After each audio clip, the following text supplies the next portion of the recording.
اور تیسری بنیادی بات یہ ہے کہ نفرت اور تفریق کی سیاست کا مقابلہ صرف اور صرف امت کے داخلی اتحاد اور باہمی ہمدردی سے ہی ممکن ہے۔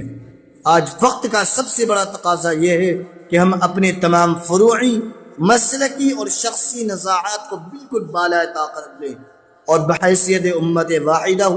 ایک دوسرے کا دست بازو بن کر کھڑے ہو جائیں۔ جب مسلمان باہم متحد ہوں گے، اپنے رب سے لو لگائیں گے اور حکمت کے ساتھ میدان عمل میں ڈٹے رہیں گے،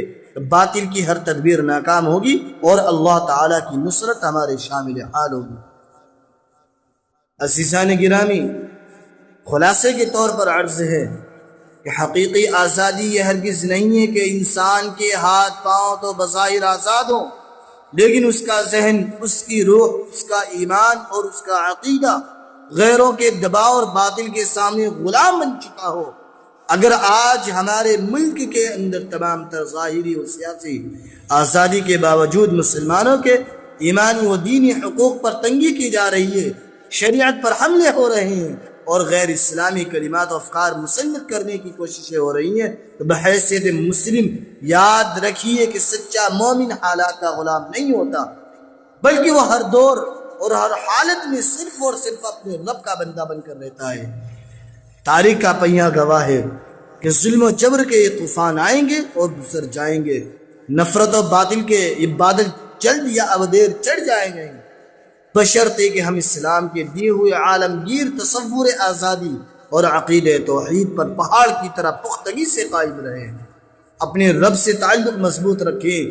اپنے آئینی و جمہوری حقوق کی حفاظت کریں، اپنے بچوں کی ایمانی تربیت کا حق ادا کرتے رہیں، قرآن کریم کا وہ ابدی اور عالمگیر فیصلہ سنو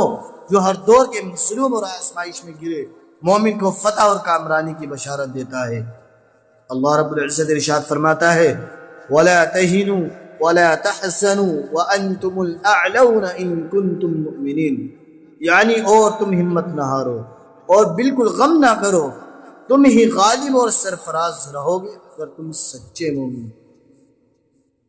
اللہ تعالیٰ سے دعا ہے کہ وہ ہمارے ملک میں امن، عدل اور سلامتی کا ماحول قائم فرمائے، ہمارے ایمان، جان، مال، شریعت مطہرہ کی کامل حفاظت فرمائے، ہمیں تمام ظاہری و باطنی غلامیوں